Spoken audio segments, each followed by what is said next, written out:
alagain ang mga kamay ng kanyang ka-live-in sa Antipolo City.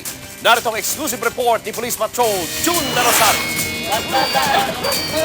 Duguang namamalipit sa sakit dahil sa sugat sa leg at braso, si Mirna Agos habang nakahandusay sa gilid ng Adams Street West Fuente Subdivision sa barangay Dalig, Antipolo City.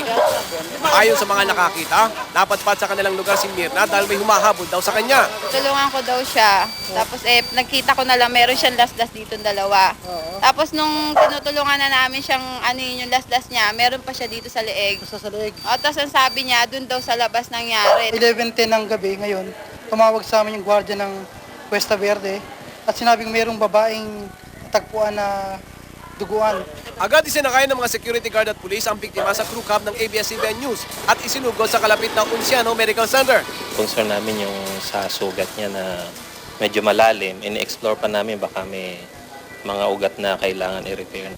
Ikinababahala rin ng mga doktor ang kalagayan ng sanggol na nasa sinapupunan ng biktima. Noong una ay tinatanggi ni Mirna sa pulis na hindi niya kilala ang tumaga sa kanya. Ngunit kalaunan, inamin niya ang kanyang ka-live-in na si Ricky Opiana ang may kagagawan. Agad na pinuntahan ng mga pulis ang tira ni Opiana sa barangay Dalig, Antipolo City, pero nagtago na ito. Para sa TV Patrol, June Del Rosario, ABS-CBN News.